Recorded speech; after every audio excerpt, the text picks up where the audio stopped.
नमस्कार मंडळी. आजच्या व्हिडिओमध्ये मी तुम्हाला गुढीपाडवा 2026 यावर्षी कधी आहे, गुढी कशी उभारावी, यावर्षी गुढी उभारण्याचा शुभ मुहूर्त कोणता आहे, कोणत्या वेळेमध्ये आपल्याला गुढी उभारायची आहे, गुढीची पूजा कशी करायची आहे, गुढीपाडव्याचे वैशिष्ट्य काय, महत्त्व काय, गुढी कधी उतरावी, गुढीपाडव्याची सुरुवात कशी झाली, गुढीपाडव्याबद्दल संपूर्ण बरीचशी माहिती तुम्हाला या व्हिडिओमध्ये मिळेल. त्यासाठी व्हिडिओ शेवटपर्यंत पहा. अनेक जणांना शेअर करा व चॅनेलवरती नवीन असाल तर सबस्क्राईब करायलाही विसरू नका. दरवर्षी चैत्र महिन्यातील शुक्ल पक्षातील प्रतिपदेला गुढीपाडवा साजरा केला जातो. तर यावर्षी गुरुवार दिनांक 19 मार्च 2026 रोजी गुढीपाडवा हा सण साजरा केला जाणार आहे. हिंदू दिनदर्शिकेनुसार हा दिवस चैत्र महिन्याच्या शुक्ल पक्षातील प्रतिपदा तिथीला येतो, ज्याला नवसंवत्सर म्हणूनही ओळखले जाते. हा दिवस वसंत ऋतूची सुरुवात देखील मानला जातो आणि कापणीचा सण म्हणून देखील ओळखला जातो. गुढीपाडव्याच्या दिवशीच ब्रह्मदेवाने सृष्टीची निर्मिती केली आणि कालगणनेची सुरुवातसुद्धा या पाडव्याच्या पासूनच झाली आणि म्हणूनच गुढीपाडवा हा 3.5 मुहूर्तांपैकी पहिला सर्वश्रेष्ठ मुहूर्त मानला जातो.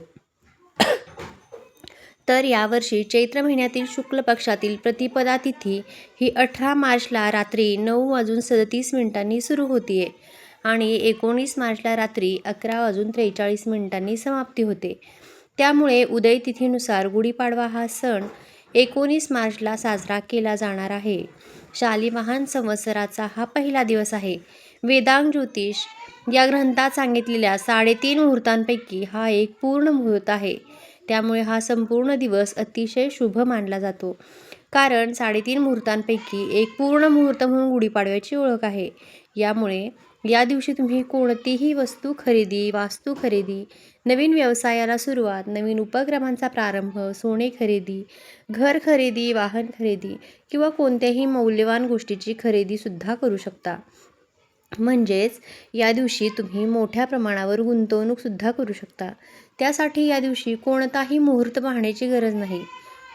हा दिवस 3.5 मुहूर्तांपैकी एक आहे. त्यामुळे कोणत्याही कामाची आपण या दिवशी सुरुवात जरी केली तरी आपल्याला त्यामध्ये हमखास यश प्राप्त होते. या दिवशी मांगल्याचे प्रतीक म्हणून गुढी उभारण्याची परंपरा आहे. त्यामुळे सर्व मराठी लोक या दिवशी दाराबाहेर गुढी उभारून गुढीची पूजा करतात, कारण गुढी हे सुख समृद्धीचे प्रतीक मानले जाते. घरासमोर गुढी उभारणे हे आशा, आनंद, वैभव आणि विजयाचा उत्सव आणि सुख समृद्धीचे प्रतीक आहे. गुढीपाडव्याच्या शब्दशः अर्थ गुढी म्हणजे ध्वज आणि पाडव्याला प्रतिपदा तिथी म्हणतात. तर गुढीपाडव्याच्या दिवशी सकाळी लवकर ब्रह्ममुहूर्तावरती उठावे. त्याच्यानंतर घरातील सगळी साफसफाई, स्वच्छता करून घ्यायची. स्वच्छ स्नान करून नवीन कपडे परिधान करायचे. या दिवशी शक्य झालं तर संपूर्ण घरामध्ये गोमूत्र शिंपडावं. या दिवशी अभ्यंग स्नानही केले जाते. तुम्ही अंगाला उटणे किंवा सुगंधित तेल लावून अभ्यंग स्नान करू शकता. त्यानंतर दारासमोर गुढी उभारावी. आपल्या घराच्या बाहेर उजव्या हाताला उंचावरती आपल्याला गुढी उभारायची असते. दारासमोर गुढीच्या भोवती छान अशी रांगोळी काढायची. देवाची देवपूजा करून घ्यायची. देवांना पण या दिवशी छान फुलांनी सजवावे. या दिवशी गणपती, शिवपार्वती, सूर्यदेव आणि नवग्रहांची पण पूजा केली जाते. गुढीची पण या दिवशी विधिवत अशी पूजा करावी. या दिवशी पंचांगाचे देखील पूजन केले जाते. गुढीची संपूर्ण पूजा झाल्यानंतर गुढीसमोर नारळ वाढवावा. गुढी उभारण्यासाठी शक्यतो बांबूची काठी घ्यावी, कारण बांबू हा वृक्ष वंशवृद्धीचे प्रतीक मानला जातो आणि गुढी उभारल्यामुळे आपल्या वंशाची वृद्धी होते असं म्हणतात.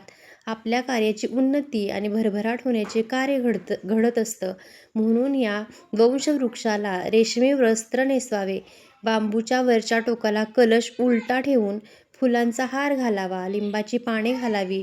पंचोपचारे पूजन करावं. या दिवशी पूजेसाठी नैवेद्य पण विशेष सांगितला आहे. साखरेचा गाठीहार गुढीला अर्पण करावा. त्याबरोबरच भिजवलेली हरभऱ्याची डाळ गूळ आणि कडुलिंबाची छोटी पांढरी फुले किंवा कडुलिंबाचा जी पाने असतात तर ती पानेही तुम्ही घेऊ शकता. हे सर्व मिश्रण एकत्र करून त्याचा नैवेद्यही गुढीला दाखवला जातो. किंवा बऱ्याच ठिकाणी चिंचेमध्ये भिजवलेल्या कडुलिंबाची फुले असतात तर तीही नैवेद्यात दाखवली जातात आणि याचा सगळ्याचा नैवेद्य घरातील सर्वांना प्रसाद म्हणून वाटला जातो.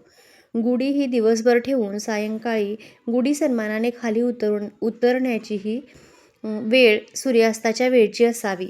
सूर्यास्ताच्या वेळी गुढीचे व्यवस्थित पूजन करून छोटासा खडीसाखरेचा नैवेद्य दाखवून त्याच्यानंतर आपल्याला गुढी व्यवस्थित सन्मानाने खाली उतरून घ्यायची आहे.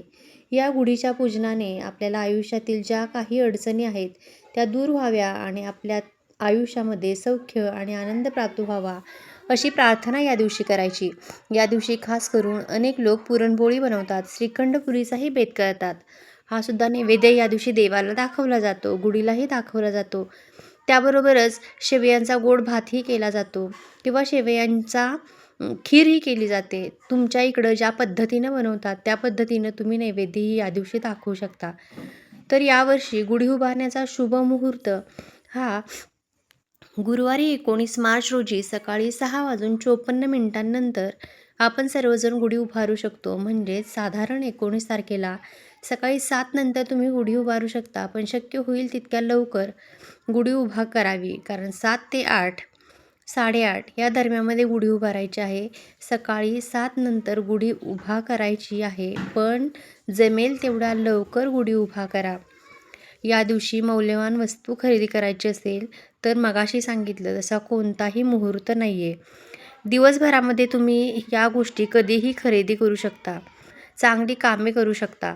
19 मार्च दुपारी 2:30 वाजल्यापासून ते 3:30 वाजेपर्यंत हा अतिशय शुभ मुहूर्त आहे. तर या वेळेत तुम्ही अगदीच कोणती मोठी खरेदी असेल आणि त्याचा मुहूर्त तुम्हाला हवा असेल तर या वेळेमध्ये तुम्ही ती खरेदी करू शकता. या दिवशी मोठ्यांचे आशीर्वाद घेण्यासाठी आणि नवीन वर्षाच्या शुभेच्छा देण्यासाठी लोक एकमेकांच्या घरी जातात, मिठाई देऊन आनंद व्यक्त करतात. दारी उभारलेली गुढी हे शुभाचे प्रतीक आहे. गुढी उभारल्यामुळे आपल्या आयुष्यात, घरात सुखसमृद्धी येते. या दिवशी सर्व वाईट गोष्टींचा नाश होतो. या दिवशी आपल्या घरात आंब्याचे पानांचे तोरण लावले जाते. त्याच दिवसापासून चैत्र नवरात्र देखील सुरू होते. त्यामुळे हा दिवस अतिशय शुभ मानला आहे. त्यामुळे या दिवशी प्रत्येकाने आपापल्या दारासमोर गुढी उभा करावी. तर अशाप्रमाणे येणाऱ्या नववर्षाचे स्वागत करण्यासाठी हा सण प्रामुख्याने ठिकठिकाणी साजरा केला जातो. तर तुम्हाला हा व्हिडिओ कसा वाटला? व्हिडिओ आवडला असेल तर व्हिडिओला एक लाईक करा, हाईप करा आणि आपल्या चॅनेललाही सबस्क्राईब करायला विसरू नका. धन्यवाद.